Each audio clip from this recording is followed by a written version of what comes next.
हमारे राजा भैया की मुलाकात कुंभ मेले के दौरान प्रयागराज में हुई थी और राजा भैया का कहना था कि एक बार हमारे घर आइए। मेरा दुर्भाग्य देखिए, आज मेरा लखनऊ आने का एक मौका मिला। एक कार्यक्रम था समाज का और आज ही प्रयागराज भी जाने का मेरा प्रोग्राम बना। तो साथ ही साथ हमने राजा भैया को कहा कि हम आपसे मिलने आ रहे हैं। तो राजा भैया किसी कारणवश कोई अच्छे प्रोग्राम में वो दिल्ली गए हैं, तो उन्होंने कहा कि आप हमें घर जाना है। तो बहुत ही सुंदर आज उनका घर देखने का सौभाग्य मिला, उनके सुपुत्र से मिलने का सौभाग्य मिला और बहुत सारे कार्यकर्ताओं के भी अच्छे दर्शन हुए।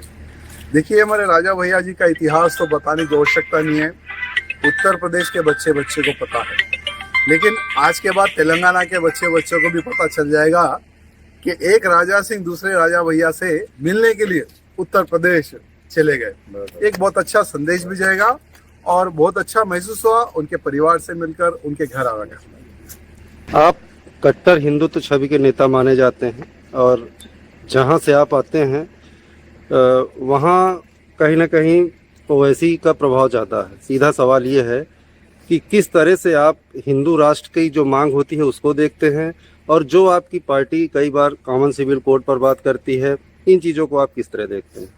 देखिए, ओवैसी का जो प्रभाव है वो सिर्फ हैदराबाद पार्लियामेंट के हद तक है, जहां पर कांग्रेस के सहयोग से उसने ऐसा एक डिलिमिटेशन किया जहां पर लगभग हर विधानसभा में, हर म्युनिसिपल कॉरपोरेशन के डिवीजन में मुस्लिम्स वोट ज़्यादा है, ऐसे उसने पार्लियामेंट का निर्माण किया था।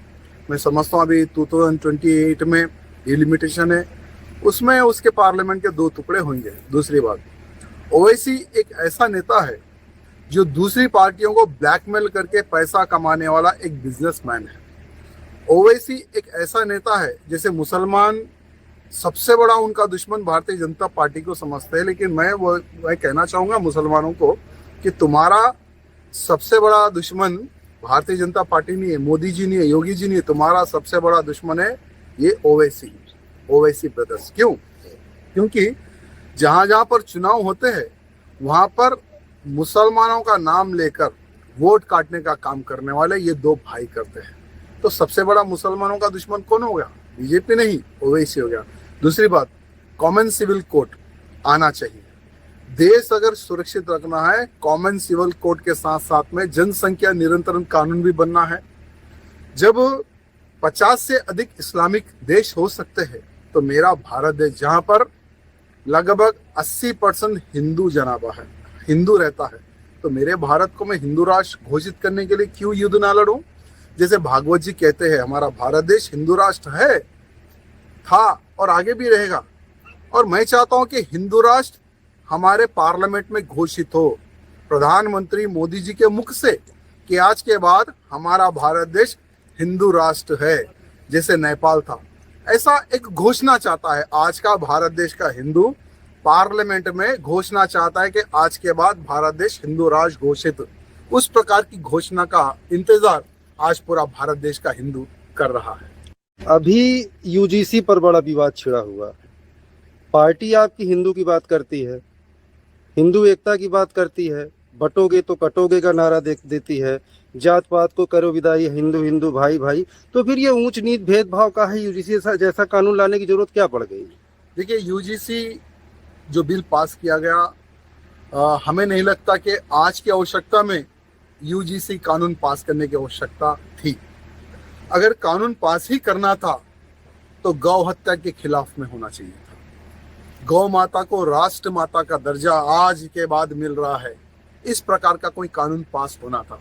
लेकिन यूजीसी कानून पता नहीं किसके कहने पर या किसके सर्वे पर ये कानून लाया गया। मैं समझता हूँ मोदी जी इस कानून को या रोकेंगे और या नहीं तो इसमें कुछ परिवर्तन लाएंगे।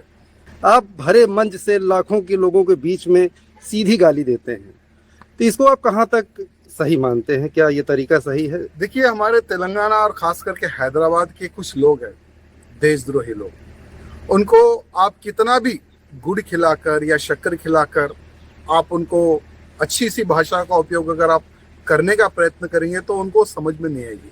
तो देशद्रोहियों को, धर्मद्रोहियों को जिस भाषा में समझाने का मुझे मौका मिलता है, मैं उनको उस भाषा में समझाने का प्रयत्न करता हूँ और मेरी भाषा वो लोग अच्छे से समझते हैं। बस आज आया हूँ राजा भैया से मिलने और बहुत अच्छा लगा है।